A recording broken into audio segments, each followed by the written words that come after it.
सेवा भजन में, सेवा सुमिरन में जीवन सार्थक, नहीं तो विपत्ति में फंसा फंसाया है। विनमूत्र लेश्म पूषादि भरितमिदम स्नायु मांसास्थि मज्जा रक्ताद्यात्म त्वचाच्छादित महारहि स्वार्थ निर्मूलकारी। क्या है तुम्हारे शरीर में बड़ा गर्व करते हो? इसमें अगर कुछ भी संग्रह नाम की चीज है तो मलमूत्र का संग्रह है। श्लेष्मा घृणित पदार्थ, स्नायु नस नाड़ियों का जाल बिछा हुआ है, मांस से थोपा हुआ है, हड्डियों के ढांचे में। त्वचा ऊपर से इतनी सुंदर लगा दी कि आकर्षण पैदा हो रहा है क्या ये? बोले स्वार्थ निर्मूलकारी। जो इस शरीर में फंस गया, अपने या पराए मारा गया, पूरा का पूरा जीवन नष्ट हो गया। ये ऐसे भोग गुलामी देते हैं जो बड़े बड़े बहादुर भी परास्त नहीं कर पाते। भोगों की गुलामी चूंकि दूसरे के द्वारा परास्त होके नहीं होती, अपनी स्वीकृति से होती, इसलिए इससे कोई मुक्त नहीं कर सकता जब तक आप अस्वीकृति नहीं करेंगे। और किसी की गुलामी से मुक्त होने के लिए बाहरी सहयोग काम कर जाएगा, बंदूक, राइफल और दुनिया के सब बल काम कर सकते हैं। लेकिन जो आपने अपनी परतंत्रता स्वीकार कर ली भोगों से, इसे विश्व का कोई भी आपको स्वतंत्र नहीं कर सकता। आपकी स्वीकृति हुई तो आपको ही अस्वीकृति करनी पड़ेगी। संत सदगुरुदेव शास्त्र आपको उपदेश देंगे, आपको साहस देंगे, लेकिन अस्वीकृति आपको करनी है। इसलिए अपने आप द्वारा अपना उद्धार कीजिए। कोई किसी का उद्धार नहीं कर सकता। उद्धार का मार्ग प्रशस्त करता है स्वीकृति और अस्वीकृति, ये आपके ऊपर है। क्या है आपके शरीर में? जब तक शरीर में राग है तब तक भजन में तन्मयता नहीं। जब तक भजन में तन्मयता नहीं तो हृदय के नेत्र नहीं खुलेंगे, तब तक आपको भगवत साक्षात्कार नहीं होगा। मूल बाधक शरीर भाव है। तो कह रहे हैं इसमें है क्या? चमड़ी ना हो तो देखना अच्छा नहीं लगेगा, बस चमड़ी का सारा खेल है। ये चमड़ी जितनी चिकनी दिखाई दे रही उतने फंस रहा है जीव। नहीं है क्या? विणमूत्र श्लेष्म पूषादि भरितमिदम, इसमें क्या भरा हुआ है? मलमूत्र के थैले, गंदी नस नाड़ियों में सब वही घृणास्पद वस्तुएं। स्नायु मांसास्ति मज्जा रक्ताद्यात्म त्वचाच्छादित महा। चमड़े से ढका हुआ है, अंदर मांस है, रक्त है, मज्जा है, अस्थि है। स्वार्थ निर्मूलकारी, जो इस शरीर से प्यार करता है, ममता करता है, उसका परम स्वार्थ नष्ट हो जाता है। परम स्वार्थ शरीर संसार से वैराग्य होकर भगवान में अनुराग होना, प्रीति होना। एक ब्रह्माद्यतार्यम युवती मतम स्वीय सम्मोह जालम त्यक्त्वा दूरेण वृंदावन मति परम स्वार्थ मध्याश्रयंतु। ब्रह्मादिकों के लिए भी अजेय ये काम भाव इसी शरीर भाव से प्रकट होता है। मैं स्त्री हूं, मैं पुरुष हूं। ये सम्मोह जाल में फंसाकर पूरा जीवन नष्ट कर देता है। इसलिए शरीर राग मिटाना ही साधना है। तुम शरीर नहीं हो। त्यक्त्वा दूरेण, शरीर राग को जो दूर से ही त्याग दिया, वो वृंदावन के मध्य में रास विलास परायण कुंज निकुंजों में जो प्रिया प्रीतम है, इनका साक्षात्कार कर पाता है। शरीर राग। इसीलिए हमें सबसे पहले आज्ञा पालन करने का स्वभाव बनाना चाहिए। जो आज्ञा हुई वैसा। बहुत बुरा फसाव है, अहम आज्ञा पालन करने नहीं देता, और अगर आज्ञा पालन हो तो अहम नहीं रह सकता, पर अहम आज्ञा पालन नहीं करने, अपने को बुद्धिमान, अपने को निर्णायक समझकर वो फंसता चला जाता है। यहां तक अहम इतना बढ़ जाता है कि गुरुजनों के वचनों में भी दोष और गुरुजनों से भी द्वेष वृत्ति प्रकट हो जाती है, जो महान हानिकारक, स्वार्थ परमार्थ दोनों को विध्वंस करने वाली है। सर्वात्मार्थोरु विघ्नम कलय यदि मनो योषिताम भाव निघ्नम। यदि तुम थोड़ा भी बुद्धि रखते हो तो सर्वनाश करने वाले इस काम से अपने आप को बचा लो। कुछ नहीं भाई, कुछ नहीं। आप जो गृहस्थ हैं, जो संसार में भोग रहे हैं, वो देख लो कौन सी आपको ऐसी निधि मिल गई आज तक कि आप हाथ उठा कह सकते हो अब कृत्य भयऊ मैं, अब कछुनाथ न चाहिए मोरे। ऐसा नहीं बोल सकते। जिनको भोगने को नहीं मिला है वो अंदर से सोचते हैं कि संसार में अगर त्रिभुवन में कोई सुख है तो काम सुख है। अंदर से ये मन से मन मिला के बात कर रहे हैं। जो भोग लिए हैं वो और भोगने की इच्छा और दूसरों से भोगने की इच्छा। जो नहीं भोगे हैं वो पछता रहे। अंत तो गत्वा काम सर्वनाश कर देता है, सर्वनाश। बस इसमें रोकर भगवान को पुकारने के सिवा कोई उपाय नहीं। आप गला काट के रख दो, काम कभी आपको माफ करने वाला नहीं, कभी मुक्त करने वाला नहीं। आप रो के हाथ जोड़ो तो भी वो नहीं। बहुत दुष्ट, महापापी, महासनो, भगवान के वचन है। महापापी, महासनो, बिल्कुल दयालु नहीं। बहुत विषय चुगा जिन चुगय मन, चुगत कछुक सुख होए, फिर फांसी ऐसी लगे। चुगा को पक्षी केवल देख रहा है लेकिन उसमें पड़े हुए जाल को नहीं देख रहा। ऐसे ही कामना युक्त पुरुष केवल भोग देख रहा है लेकिन भोग में जो फसाव है, जो गुलामी है, वो नहीं देख पा रहा। जो जलन है, अशांति है, दुर्गति है, उसको वो नहीं देख पा रहा। उसे महापुरुष दिखा रहे। सर्वात्मार्थोर्विघ्नम कलय यदि मनो योषिताम भाव निघ्नम। निघ्न दुष्टेन्द्रियाणि प्रसव मुद। ये इंद्रियां इतनी दुष्ट हैं, 5 मिनट पहले जल करके मन और इंद्रियों ने निश्चय किया आज के बाद कभी हम गलत सोचेंगे भी नहीं। 5 मिनट के बाद संयोग मिल गया, फिर वैसे ही। क्या इनका विश्वास करें? आप लोग सब इस बात का अनुभव कर रहे हैं। थोड़ी सी गलती हो जाती है साधक से तो एकांत में वो जलता है, प्रभु को पुकारता है, नाथ अब इस गलती से कैसे निबरे, कैसे हो गई। ऐसा पश्चाताप मन और हृदय में होता है कि शायद अब जिंदगी में गलती नहीं होगी। लेकिन हम घंटे 2 घंटे की बात नहीं कहते, 5 मिनट की बात कहते हैं। 5 मिनट के बाद ही कुसंग हुआ और फिर उत्साहित होकर मन उसी कार्य में लग गया। ऐसे घृणित दुष्ट मन और इंद्रियों पर कभी विश्वास न करें।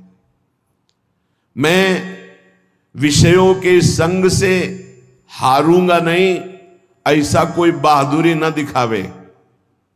काजर की कोठरी में कैसो भी सयान हो जाए, दाग लागी है, पै लागी है, पै लागी है। कैसो भी सयानो जाए, दाग लागी है, पै लागी है, पै लागी है।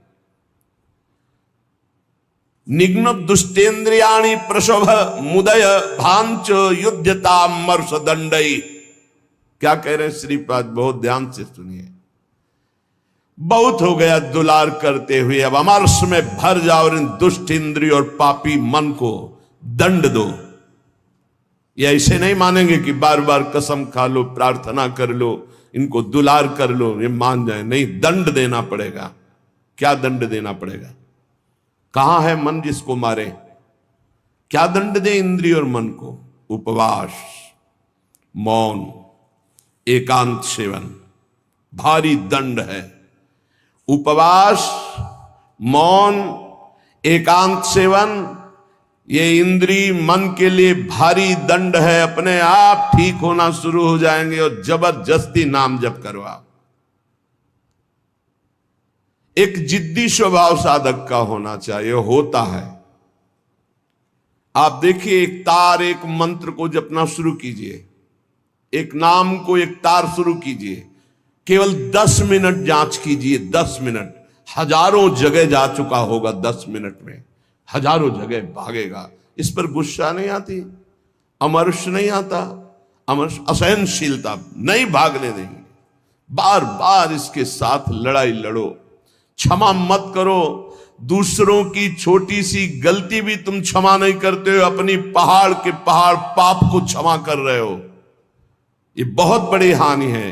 अपनी छोटी सी भी गलती क्षमा नहीं होनी चाहिए, और दूसरे के पहाड़ जैसे पाप को भी क्षमा करने की सामर्थ्य रखे, उसे कहते हैं भगवत मार्ग का उपासक। उमा संत कही यही बड़ाई, मंद करत जो करे भलाई।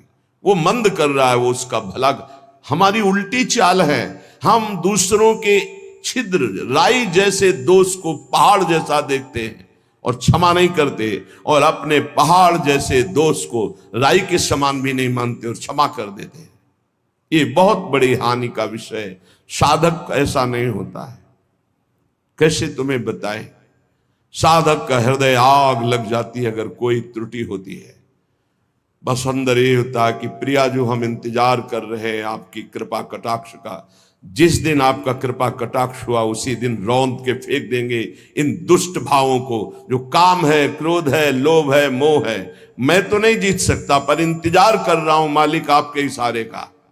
जिस दिन आपका इशारा, आपका बल प्राप्त हो गया, इन दुष्टों को जो जन्म जन्मांतरों से घृणित कार्यों में मुझे परास्त करते चले आए हैं, इनका सर्वनाश कर दूंगा।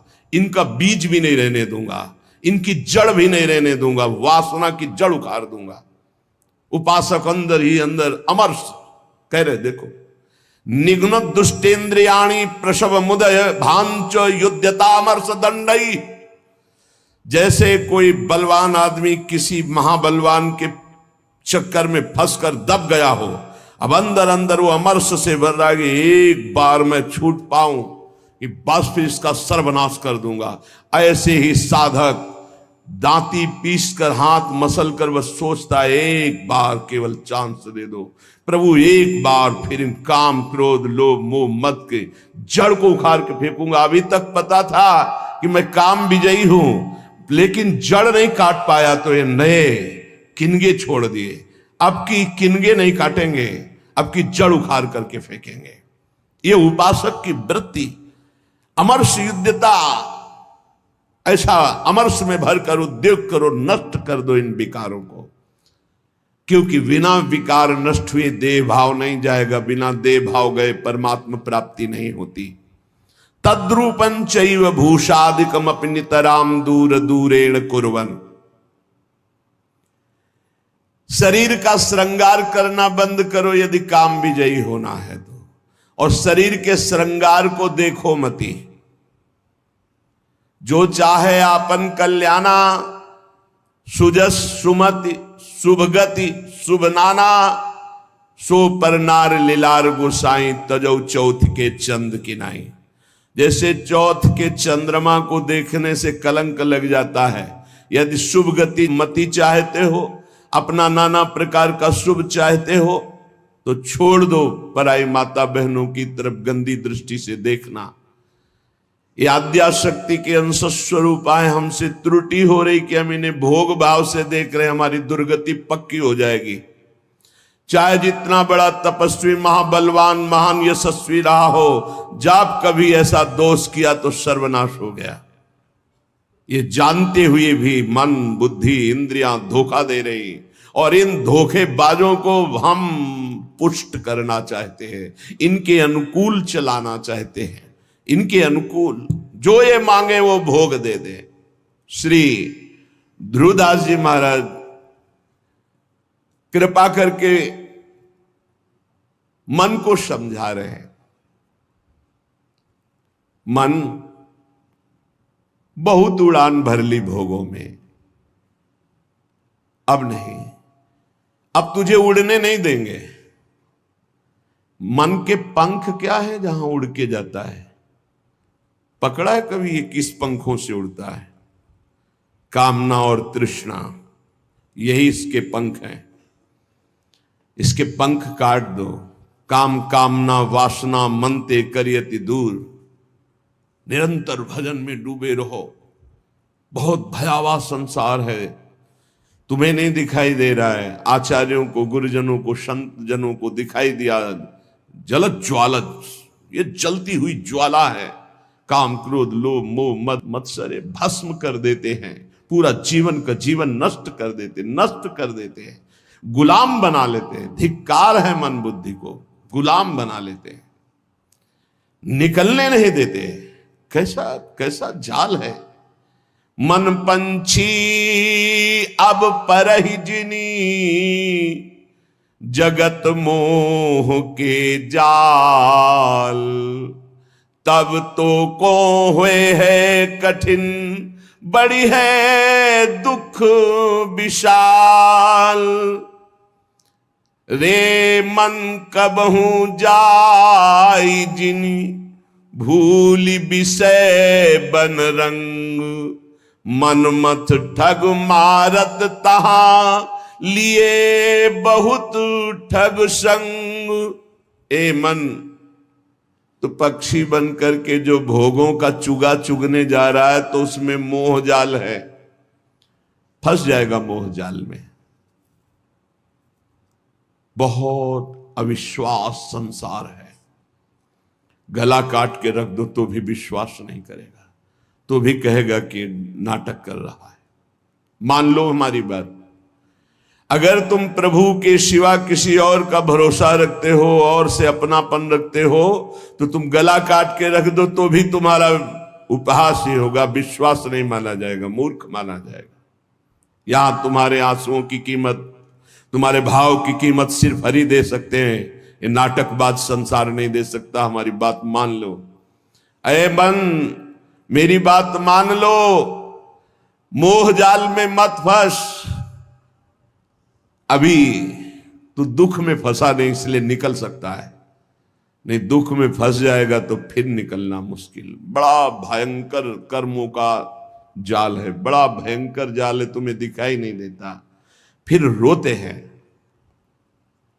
एक आए थे जेलर साहब एकांतिक में, वो कह रहे थे कि मैं आपका प्रवचन सुनाता हूं उनको जेल। अब वो रो रो के कहते हैं कि कोई उपाय नहीं जिससे मैं एक बार निकल पाऊं और अपना जीवन संभाल लूं। उनके लिए क्या आपका? कहा निकलने के लिए तो हम उपाय नहीं जानते, लेकिन भव समुद्र से ही निकल जाएंगे।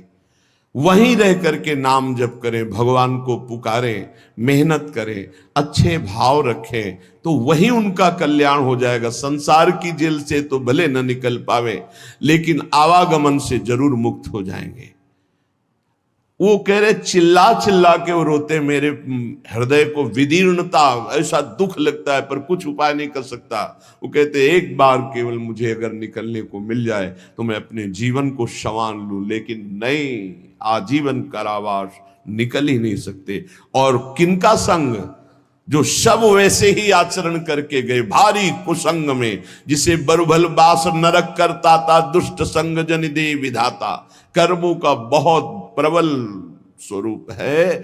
इसलिए मन पंछी अब परहि जिनी, जगत मोह के जाल। तब तो को हुए है कठिन, बड़ी है दुख विशाल। आज तक जो मारा गया है, महान से महान, वो माया ने मारा है, माया ने। वो अपना रूप धर करके ऐसे आसक्त होकर फंसा लिया कि नष्ट हो गया। चाहे संबरासुर हो, कोई भी बड़े से बड़ा बलवान हो, उसकी मृत्यु का कारण कोई न कोई माया का एक स्वरूप हुआ है। अगर आप अपना नाश नहीं चाहते, आप पतन नहीं चाहते, तो गृहस्थ में है तो एक पत्नी व्रत, दूसरी की तरफ आंख मत उठाना। धर्म पूर्वक कमाओ, परिवार का पोषण करो, नाम जप करो, मुक्त हो जाओगे। इतनी बात तो समझ में आ गई कि जो सब सहारों को छोड़कर आपके भरोसे हो जाता है, आप उसे अभय कर देती। शरणागत अभय। और आपका बाना है, आपका प्रण है, आपका स्वभाव है कि जो आपकी शरण में आ गया, चाहे जितना पतित हो, उसे पावन करके महान बना दिया। हरिराम व्यास जी कहते हैं, मुझ जैसे अधम को भी स्वीकार कर लिया श्री स्वामी जी ने। तो कोई भी हो, अन्य अवलंबन का त्याग करके अनन्य भाव से श्यामा जी की शरण में हो जाए तो परम हृदय शीतल हो जाएगा, निर्भय हो जाएगा, निश्चिंत हो जाएगा, निशोक हो जाएगा। इतनी बान रावरी जानत निरालंब को राखन हारी। जिसका कोई सहारा नहीं होता, मेरी महारानी जो उस पर अपार कृपा करके महान बना देती हैं। ताशों आस करत ये प्यारी, करी हो कबहू उमगी कृपारी, करी हो कबहू उमगी कृपारी। हे वृषभानु दुलारी, करी हो कबहू कृपा। बाट जोहते हुए यही उपासना है, राधा राधा राधा। और हम बाट जो रहे कृपा की। जिस दिन मेरी महारानी जी की कृपा हो गई, उस दिन ये जो इंद्रियों की गुलामी है, मन की गुलामी है, जो भोगों की प्रियता है, अनंत जन्मों से भटक रहे हैं, ये एक क्षण में मिट जाएगा। बस हम राधा राधा कहते हुए स्वामी जी की कृपा की बाट जो है, श्री जी की कृपा तो अपार हो ही गई है, क्योंकि मानव देह, उसमें भी दुर्लभ बात वृंदावन में आना, वृंदावन में बैठकर सत्संग सुनना, उसमें भी दुर्लभ बात श्री राधा नाम, राधा तत्व, राधा रूप, राधा शरणागति, इसका परिचय मिलना, ये तो अमोघ विषय है। ये कभी व्यर्थ नहीं जाता। एक बार भी राधा नाम जिह्वा से उच्चारण हो गया या कान में श्रवण करने का सौभाग्य मिला, दुर्गति शब्द खत्म हो गया। मेरी श्रद्धा, मेरा विश्वास, मेरे आचार्य, मेरे गुरुजनों की द्वारा गाई हुई जो राधा नाम महिमा और राधा नाम प्रताप, उसके बल से कहते, एक बार जिसकी श्रवणेन्द्री में, एक बार जिन नाम ली हित सो होए अति दीन, ताको संग न छाणहि ध्रुव अपनो कर ली। अपार महामहिम राधा नाम है। अगर ये एक बार कथन श्रवण करने का सौभाग्य मिल गया तो मानो दुर्गति से निपटने के लिए तुमने ताल ठोक दी, विषयों पर विजय प्राप्त करने के लिए मानो तुमने कमर कस ली। यदि राधा नाम लिया, राधा नाम श्रवण किया, राधा चरणों का आश्रय ले लिया। श्रीपाद प्रबोधानंद जी महाराज हमारी प्यारी जू और प्यारे जू, ये जुगल जोड़ी जो जहां खेल रही है, ये वही वृंदावन धाम है। आचार्यों ने कोई आकाश के ऊपर कोई वृंदावन धाम का वर्णन नहीं किया। जय श्री हरिवंश विपिन भूतल पर, विपिन कौन सा वृंदा विपिन, बोले भूतल पर, इसी पृथ्वी पर विराजमान, यही वृंदावन। चिरजीवो भूतल यह जोरी, अलग अलग पदों में चिरजीवो, चिरंजीवी, ये जोरी भूतल पर विराजमान है। अविचल जोरी, जहां एक कदम भी वृंदावन से कभी बाहर हमारे प्रिया प्रीतम नहीं जाते। ये वही वृंदावन है, यही है। आवश्यकता है हमें अपने देह राग त्याग की। जब तक देह राग है तब तक अनुराग नहीं, जब तक अनुराग नहीं तब तक दृष्टि नहीं खुलती, मानस नेत्र, हृदय के प्रेम नेत्र नहीं खुलते। जब तक हृदय के प्रेम नेत्र नहीं खुलते तब तक वृंदावन को नहीं देख पाओगे। ईंट पत्थर मकान मंदिर यही देख सकते हो, लेकिन चिदानंद वृंदावन के लिए हृदय के नेत्र खुलते हैं। ही के नयन निहारी, वो तब खुलते हैं जब देह राग नष्ट होता है। कहने कि जो तुम्हारा देह पर राग हो गया है, अनेकों बार तुम्हें सुनने को मिला, श्रुत्वा श्रुत्वात सुखिताम, बार बार तुम भगवत चर्चा सुनते हो, सिद्धांत सुनते हो, थोड़ा सुख का अनुभव करते हो, पर आप ये देख पाते हो कि आप अपने मन को समझा पाते हो, आप अपनी बुद्धि को समझा पाते हो? तो सच्ची बात कहते हैं ना। सत्संग सुनते हैं, श्रुत्वा श्रुत्वात सुखिताम, अच्छा लगता है। सिद्धांत सुनते हैं भगवत प्राप्ति का, अच्छा लगता है, लेकिन हम उसे उतार नहीं पा रहे हैं।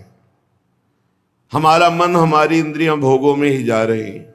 बुद्धि का निश्चय भोगों में ही है।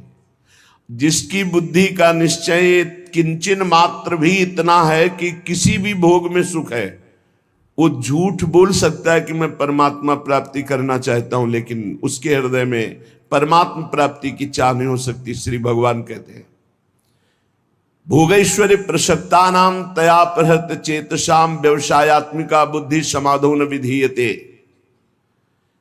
जिसकी बुद्धि को भोगों ने अपहृत कर लिया है, चित्त भोगों का चिंतन करता है कि इसमें सुख है, वो कभी ऐसा निश्चय कर ही नहीं सकता कि मुझे भगवत प्राप्ति करनी है, मुझे परमात्मा प्राप्ति करनी है। ऐसा निश्चय नहीं। ऐसा निश्चय ना होने के कारण भजन में तन्मयता नहीं होती। भजन तन्मयता रूप ना धारण करने के कारण हम सुनते हैं, समझते हैं, पर हम माया का त्याग नहीं कर पाते, हम भोगों का त्याग नहीं कर पाते। अत्यंता असुचि बीभत्स देहादौ नयु करहिचित। कैसे महापुरुषों ने एक एक बात खोल के कह दी। अत्यंता असुचि, अत्यंत पवित्र जगह, बीभत्स घृणास्पद, देहादौ, इसी देह में, बस उसी को तो सुख मान रहे हैं। रुपया इसलिए प्यारा लगता है क्योंकि भोग सामग्री मिलती है। भोग सामग्री से शरीर बलवान होता है और मुझे भोगने को मिलता है।